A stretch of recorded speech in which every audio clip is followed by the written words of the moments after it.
권고사항은 주보를 참고해 주시고요. 오늘 함께 나누실 말씀을 읽도록 하겠습니다. 느헤미야 13장 1절부터 9절까지 말씀입니다. 느헤미야 13장 1절부터 9절까지 말씀 저희가 함께 한 절씩 교독하겠습니다. 일어서서 한 절씩 교독합니다. 그날에 모세의 책을 낭독하여 백성에게 들렸는데 그 책에 기록하기를 암몬 사람과 모압 사람은 영원히 하나님의 총회에 들어오지 못하리니 이는 그들의 양식과 물로 이스라엘 자손을 영접하지 아니하고 도리어 하나님에게 멸류를 주어 저주하게 하였습니다.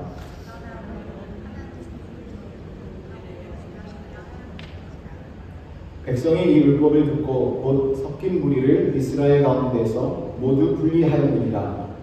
이전에 우리 하나님의 전에 밤을 맡은 제사장 엘리야십이 도비야와 연락이 있었으므로 도비야를 위하여 한 큰 방을 만들었으니 그 방은 원래 소재물과 유황과 그릇과 또 레위 사람들과 노래하는 자들과 움직이들에게 11조로 주는 곡식과 새 포도주와 기름과 또 제사장들에게 주는 거제물을 두는 곳이라.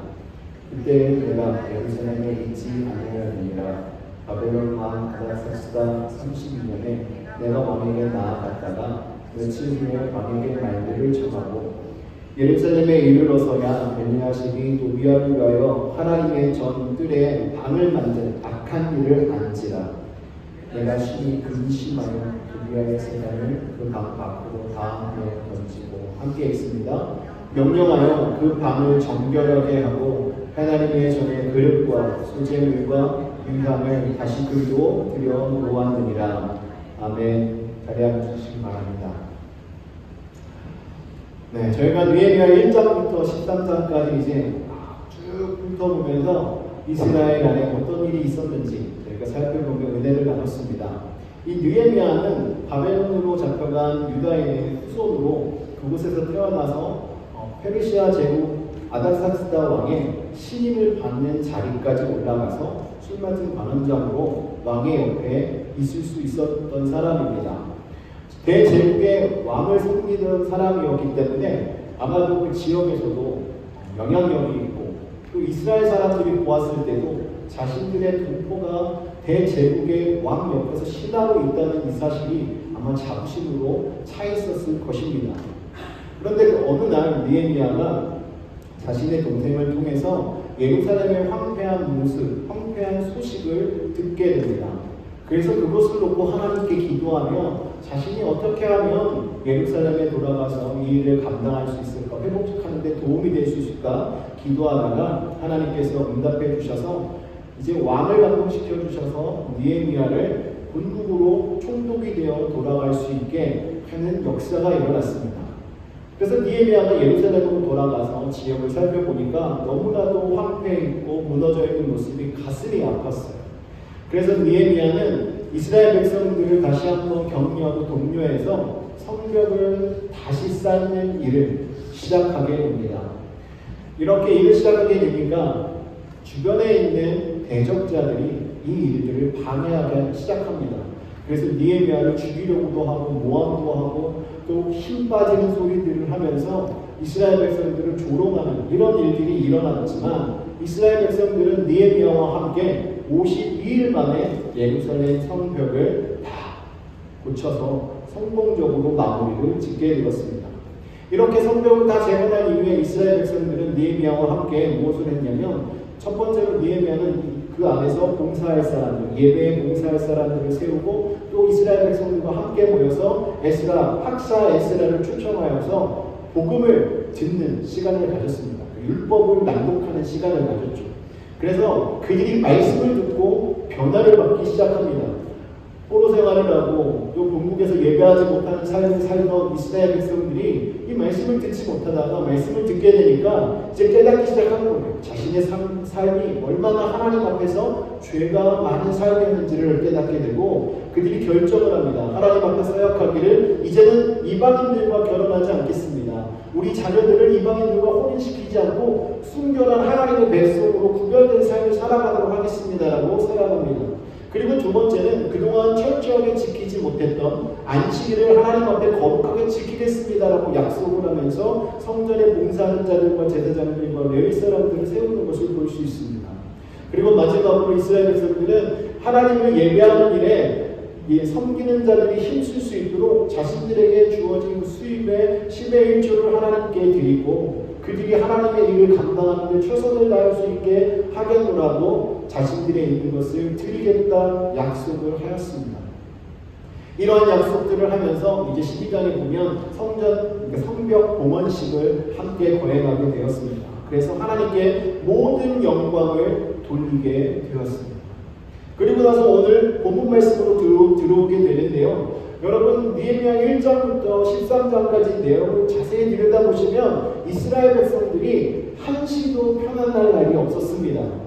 그리고 이들이 하나님의 말씀을 듣고 변화되고 기쁜 마음으로 하나님께 약속을 했었지만 또 지도자가 자리를 비운 그 순간에 이방인들의 꼬임에 넘어가서 또 자신들이 했던 약속을 잊고 죄를 짓는 이런 삶의 모습으로 다시 돌아가는 것을 우리는 목격할 수 있습니다.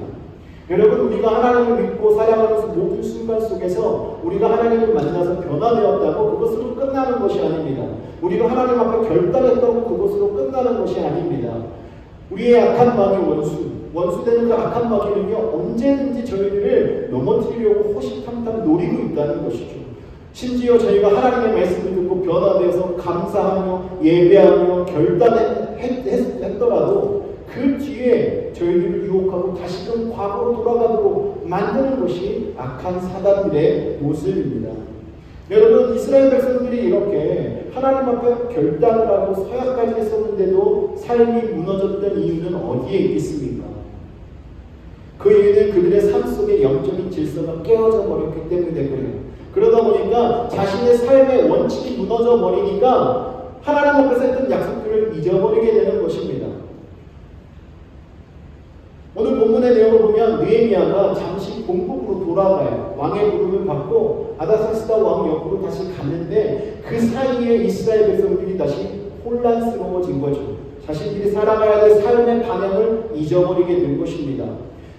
하나님께서 은혜를 주셔가지고 성벽을 재건하고 그들이 살아가야 될 터전과 하나님을 예배할 수 있는 환경이 되었음에도 불구하고 느헤미야가 그 자리에 있지 않으니까 자신들이 무엇을 해야 하는지를 잊게 되었던 것입니다.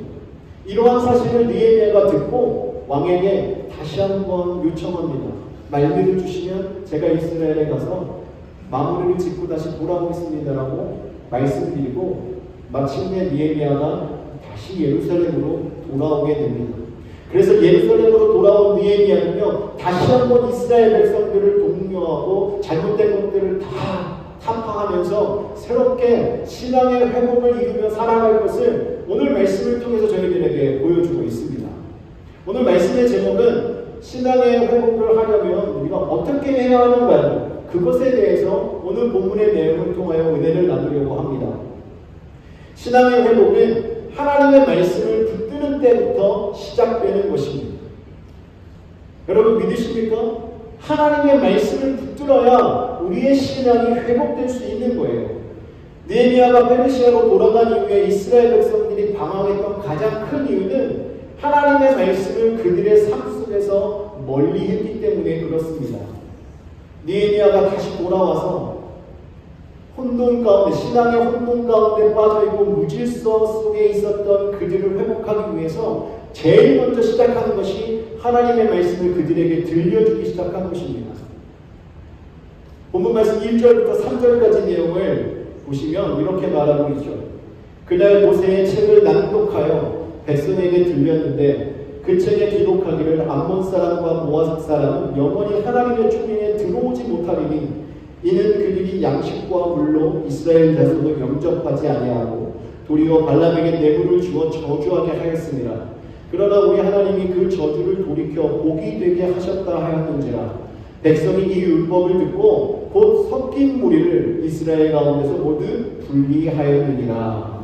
여기에 보면 그날 모세의 책을 낭독하고 백성에게 들렸는데 라고 시작을 하고 있습니다. 느헤미야가 돌아와서 이스라엘 백성들에게 가장 먼저 한 것은요 이스라엘 백성들에게 말씀을 듣도록 했던 것입니다. 그래서 지금 너희 안에 일어나고 있는 문제가 어디서부터 시작되는 것인지를 깨닫게 했다는 거예요. 이스라엘 백성들에게 지금 너희들 속에서 너희들이 신앙을 떠나 살아가게 만드는 그 요인이 바로 모압과 암몬 자손들이 너희 안에 있기 때문이다라는 것을 가르쳐주고 있는 거예요. 왜냐하면 그들이 그 안에서 함께 하나님을 예배하는 것처럼 있지만 세속을 바라보게 하고 세상적으로 살아감으로 옆에서 유혹하는 역할들을 하고 있기 때문에 이스라엘 백성들이 하나님께 집중하고 하나님을 예배해야함에도 불구하고 세상 것을 쫓아 살아가고 있었기 때문에 그렇습니다. 여러분, 세상 것은요 잠깐입니다. 세상 것은 다 헛된 것입니다. 전도서 1장 14절 말씀에서 저희들에게 그렇게 가르쳐주고 있어요. 그래서 우리가 집중해야 될 것은 오직 하나님의 말씀입니다. 하나님의 말씀을 쫓아 살아갈 때 우리는 헛된 것을 따라가는 자들이 아니라 하나님께서 저희들에게 약속하신 그 말씀 속에서 하나님이 저희들에게 주신 그 은혜를 누리며 천국을 소망하며 살아가는 성도가 되는 거예요. 그래야 이 세상 속에서 우리를 유혹하고 우리를 넘어지게 하는 그런 요소로부터 우리가 승리할 수 있는 것입니다. 히브리서 4장 12절 말씀 보시면 이렇게 말씀하고 있습니다. 하나님의 말씀은 살아있고 활력이 있어 좌우의 날선 어떤 검보다도 예리하여 혼과 영과 관절과 골수를 찔러 쪼개기까지 하여 또 마음의 생각과 뜻을 판단하니 하나님의 말씀은요 능력이 있습니다. 하나님의 말씀은 우리의 심령을 변화시키십니다. 하나님의 말씀은 저희들에게 결단하고 새로운 삶의 방향을 향하여 갈 수 있도록 방향을 알려주시는 것입니다. 또한 하나님의 말씀은 낙심하고 있는 자들을 다시 회복시키는 능력이 있습니다. 그렇기 때문에 우리가 참된 신앙의 회복을 맛보시길 원하신다면 하나님의 말씀이 여러분의 삶 속에 있어야 하는 거예요. 하나님의 말씀을 듣고 하나님의 말씀을 묵상하며 하나님이 말씀하신 그 길을 쫓아 순종하며 살아가는 삶이 이어질 때 우리가 회복되는 삶의 모습으로 달려갈 수 있게 되는 것입니다. 이 말씀을 들은 이스라엘 백성들이 어떻게 행동했습니까? 3절 말씀에 보면 백성이 이 율법을 듣고 곧 섞인 무리를 이스라엘 가운데서 모두 분리하려느니라 라고 말하고 있습니다. 자신들 옆에서 하나님의 사람인 것처럼 행세하고 있던 그 사람들을 분리했다라는 것입니다. 실제적으로 자신들에게 하나님을 바르게 섬기고 예배할 수 있도록 옆에서 독려하고 함께 했던 사람들이 아니라 본인들에게 우상을 섬기고 세상을 쫓아 살아가도록 옆에서 부추겼던 그 모든 사람들을 과감하게 정리했다는 것입니다. 여기서 분리하였느니라는 말은요 구분하다, 나누다라는 뜻을 가지고 있는데 강제적으로 했던 행동들을 말하는 거예요. 구분하고 나누는 것은 힘들고 어렵지만 그럼에도 불구하고 구분하고 나누었다는 것입니다. 생각해 보십시오. 함께 생활하던 사람들을 한순간에 어떻게 끊어버릴 수 있겠습니까? 하지만 이스라엘 백성들은 하나님의 말씀을 듣고 보니까 이들과 함께하는 것이 하나님의 뜻이 아니고 우리가 이렇게 하나님의 말씀을 떠나 살게 된 이유가 이들에게 있기 때문에 우리는 이들을 분리해야 되고 이들과 떠나야 한다라고 결단하면서 순종하는 마음으로 행동했던 것입니다. 우리가 신앙생활하다 보면 그럴 게 있어요. 인정에 끌려서 어쩔 수 없이 그러다가 우리 삶 속에서 이것이 죄인 줄도 알고 이 사람들과 가까이 하면 우리가 세상 속에서 죄에 노출이 되어서 나도 유혹받을 수 있다는 사실을 알면서도 우리가 그냥 삶 속에 두고 있는 부분들이 분명히 있습니다.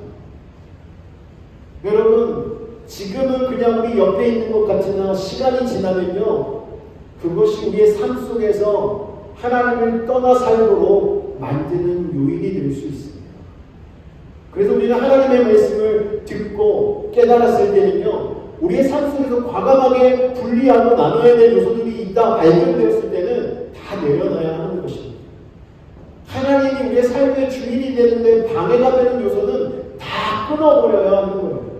세상의 향락들 얼마나 많습니까? 하나님을 예배하고 하나님의 말씀을 따라 살아가는데 반대가 된다면, 방해가 된다면 여러분 과감하게 다 내려놓으시는 것이 하나님을 온전히 믿는 성도의 자세를 믿으시기 바랍니다.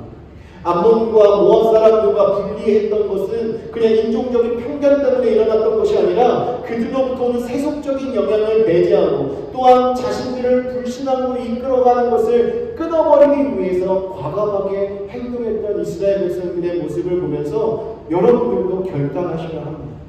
하나님의 말씀이 하라고 하면 순종하셔야 합니다. 하나님의 말씀이 하지 말라고 하는 말씀에도 순종해야 할 줄 믿습니다. 여러분, 어떤 사람이 복 있는 사람입니까? 복 있는 사람은요, 하나님의 말씀을 따라 살아가는 자예요. 그래서 시편 기자가 말합니다. 시편 1편 1절에서 3절까지 보면 복 있는 사람은 악인들의 꾀를 따르지 아니하며 죄인들의 길에 서지 아니하며 오만한 자들의 자리에 앉지 아니하고 오직 여호와의 율법을 즐거워하며 그의 율법을 주야로 묵상하는 자구나. 하나님의 말씀을 즐거워하고 하나님의 말씀을 읽기를 즐겨하는 자들이 복된 자입니다. 이러한 삶을 살아가는 자들에게 하나님께서는 그는 시냇가에 심은 나무가 철을 따라 열매를 맺으며 그 밑 잎사귀가 마르지 아니함 같으니 그가 하는 모든 일이 다 형통하리로다. 하나님 안에서 형통한 은혜가 있게 되는 줄 믿으시기 바랍니다. 하나님의 말씀을 읽고 하나님의 말씀을 기뻐하고 하나님의 말씀에 순종하는 삶이 하나님께서 저희들을 형통케 하시는 그 은혜를 누리면서 살아가는 삶의 모습임을 믿으시기 바랍니다. 여러분, 한국에서 어제 무슨 일이 있었는지 아시죠? 한국 기독교계가 서울의 광화문과 시청에 많은 사람들이 모여서 차별금지법에 대한 반대 시위 예배를 했습니다. 여러분, 왜 그런 모임이 있게 되었습니까? 하나님의 말씀에서 하지 말라고 하는 것을 하려고 하니까 그것이 하나님 앞에서 죄되기 때문에 그들이 일어선 것입니다. 또한 우리 자녀들에게 올바른 신앙과 올바른 믿음을 전수하기 위해서 그들이 일어났던 것입니다. 여러분, 저희들도 우리의 삶 속에 자세히 보셔야 합니다. 우리를 유혹하고 우리를 불신앙 가운데 빠지게 하는 여러 가지 요소가 참 많습니다. 인정에 이끌려서 어쩔 수 없이 타협하게 만드는 요소들. 여러분, 우리 정 때문에 끊지 못하는 경우는 너무나 많잖아요. 하지만 여러분, 하나님의 말씀을 보시면서 하나님의 말씀 속에서 여러분들에게 강력하게 말씀하고 계시다면 여러분들이 하나님 앞에서 구분해내고 분리해내는 이런 과감한 결단을 이루시기를 주님의 이름으로 축원합니다. 하나님의 말씀이 여러분의 힘이 되어주실 거예요. 하나님의 말씀이 여러분들의 든든한 후원자가 될 것입니다. 여러분이 걸어가는 그 길은 결코 외롭지 않습니다. 하나님의 말씀을 의지할 때 하나님의 역사를 경험하는 믿음의 사람이 되는 줄 믿으십시오. 오늘 이스라엘 백성들이 느헤미야와 함께 과감하게 하나님의 말씀에 순종하고 결단하여 움직이니까요, 이스라엘 백성들이 다시 신앙의 회복을 맛볼 수 있었던 것입니다. 저와 여러분도 이러한 신앙의 회복을 맛보시기를 주님의 이름으로 축원합니다. 또한 우리의 신앙의 회복은요, 성전 안에 거하는 도비아를 쫓아낼 때 이루어지는 것입니다. 느헤미야가 거의 1년 만에 이제 돌아오게 되었는데, 돌아와서 보니까 어떤 일이 일어나고 있습니까? 성전 안에 잊지 말아야 될 사람이 거하고 있는 거예요. 4절과 5절 말씀 보면, 이전에 우리 하나님의 전에 방을 맡은 제사장 엘리야십이 도비아와 연락이 있었으므로 도비아를 위하여 한 큰 방을 만들었으니 그 방은 원래 소재물과 유황과 그릇과 또 레위 사람들과 노래하는 자들과 문지기들에게 11조로 주는 곡물과 새 포도주와 기름과 또 제사장들에게 주는 거제물을 주는 곳이라 라고 말씀하고 있습니다. 그 방은 분명히 사용 용도가 다르게 있었다는 것이죠. 하나님을 예배하는 일에 쓰이게 될 것들이 있어야 하는 것이었고, 이곳에 도비아 사람이 머물면 안 되는 곳이었다는 것입니다. 그리고 여러분, 도비아가 어떤 사람인지 잘 아시죠? 도비아는요, 이스라엘 민족들에게 있어서 가장 큰 대적자입니다. 이스라엘 백성들이 성벽을 재건하고자 할 때 아주 집요하게 괴롭혔던 사람이고 조롱했던 사람이고 느헤미야를 죽이려고 했던 사람이고 정말 흉악한 계략을 꾸며서 이스라엘 백성들이 재건하는 이 모든 일을 방해했던 자입니다. 그런데 이 도비아라는 사람이 제사장 엘리야십과 연락했다라고 말하고 있죠. 오래전부터 관계를 맺고 있었던 것 같습니다. 그래서 엘리야십에게 뇌물을 주고 그 자리로 들어갔던 거예요. 엘리야십도 참 문제죠. 도비아를 그 방으로 들이면 안 된다는 것을 누구보다도 잘 알고 있었던 사람일 것입니다. 그런데 엘리야시도 그를 안으로 들이고 그 안에 있는 모든 것을 다 밖으로 내버렸다는 거예요.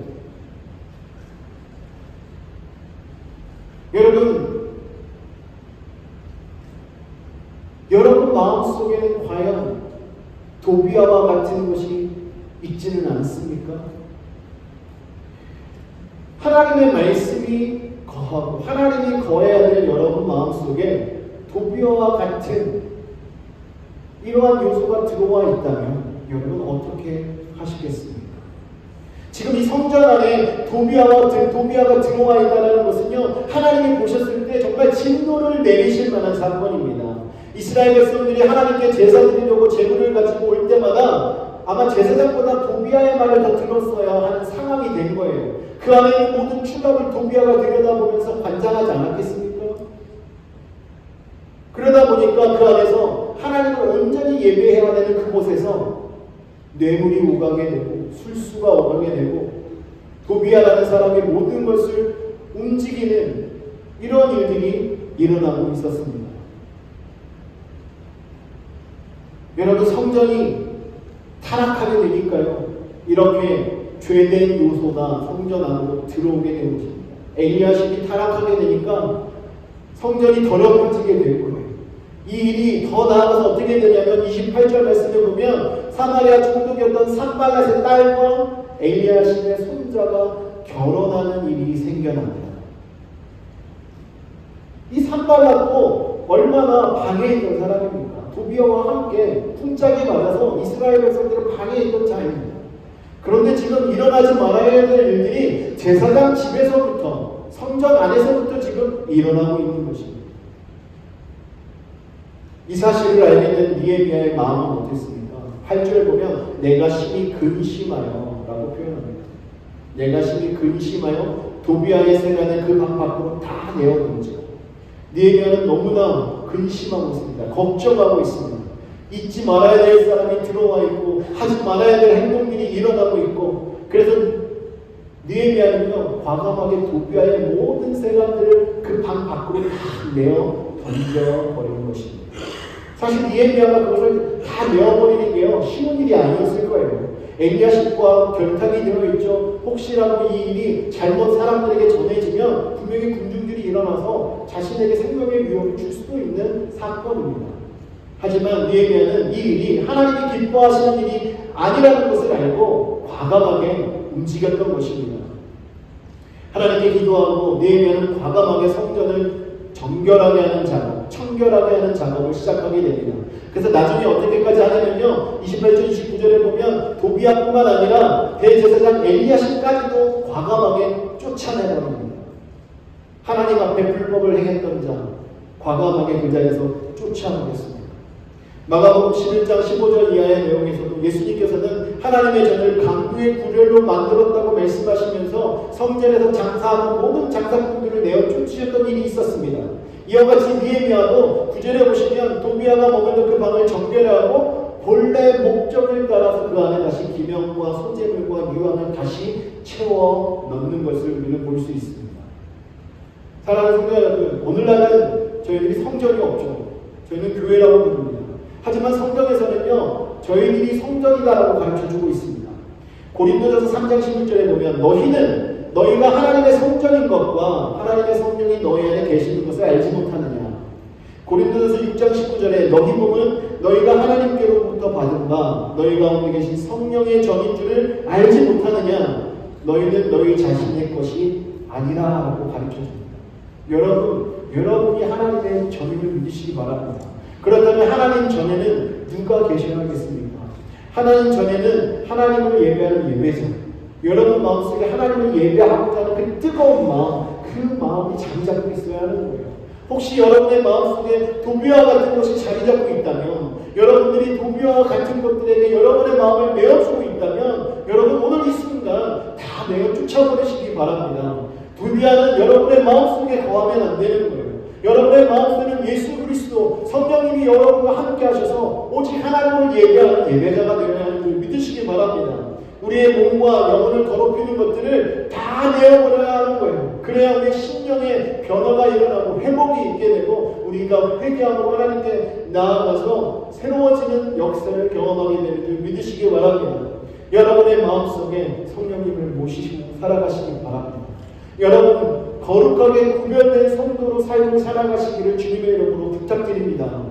하나님의 말씀으로 새롭게 변화된 성도가 성령의 인도하심 따라 여러분들이 하나님을 예배하는 데 앞장서고 세상과 타협하지 않고 주님만 의지하고 살아가는 모습이 될 때 비로소 여러분의 삶 속에 온전한 신앙의 회복이 일어나는 줄 믿으시기 바랍니다.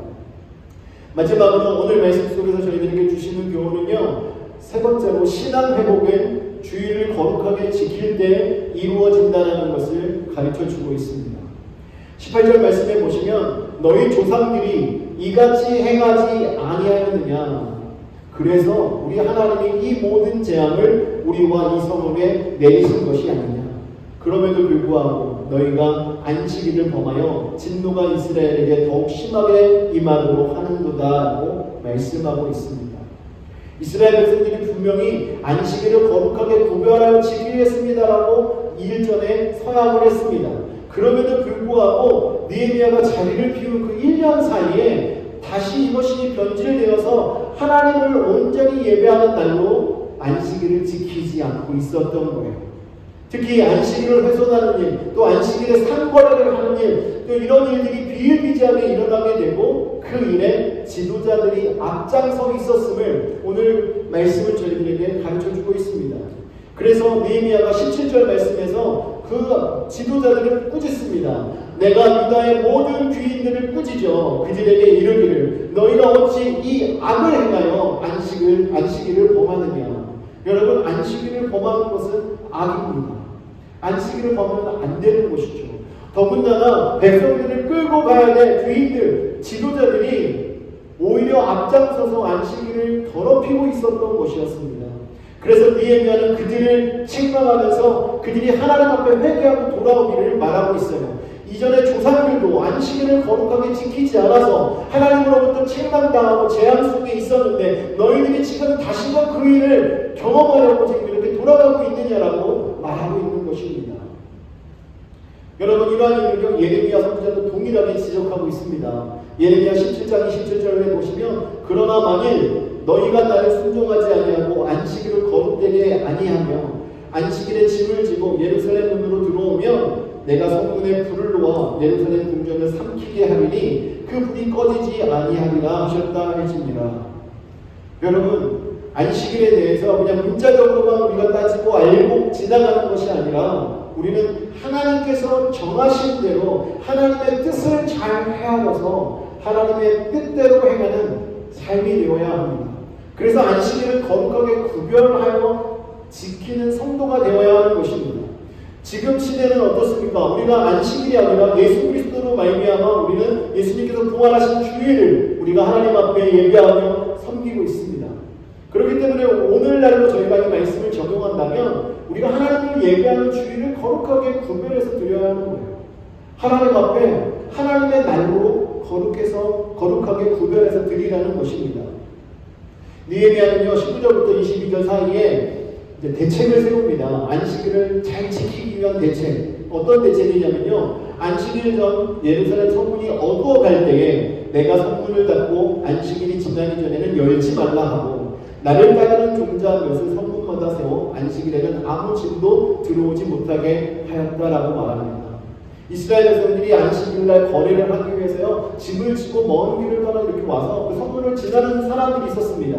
이제는 거래를 안식일날 하지 못하게 성문을 닫아버렸다는 거죠. 근데 그 성문지기들이 뇌물을 받고 그냥 몰래 사람들을 들여보내는 일이 생길까봐 자신의 신복들로 거기를 지키게 하면서 온전하게 안식일을 지킬 수 있도록 느헤미야가 방법을 강구한 것입니다.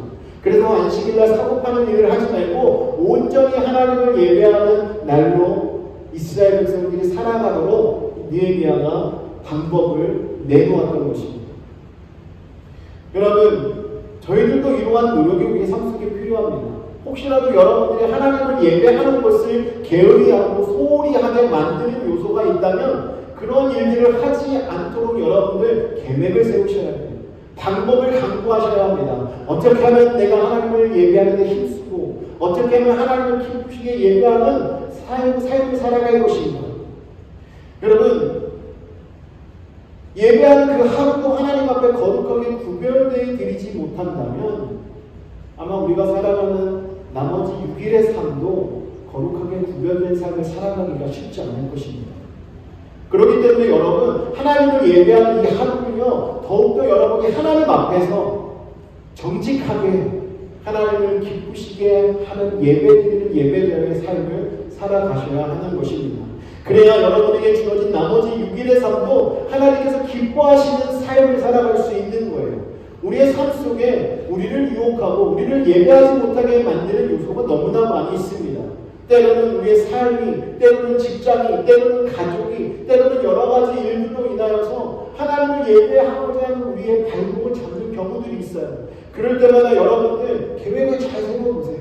하나님 앞에 지혜를 구하셔서 어떻게 하면 하나님을 잘 예배할 수 있을까 고민하며 여러분이 진정으로 구별된 예배를 드리는, 정말 구별된 주의를 보내는 성도가 되도록 삶을 이끌어가기를 바랍니다. 여러분, 하나님 앞에 맡기십시오. 하나님께 요청하십시오.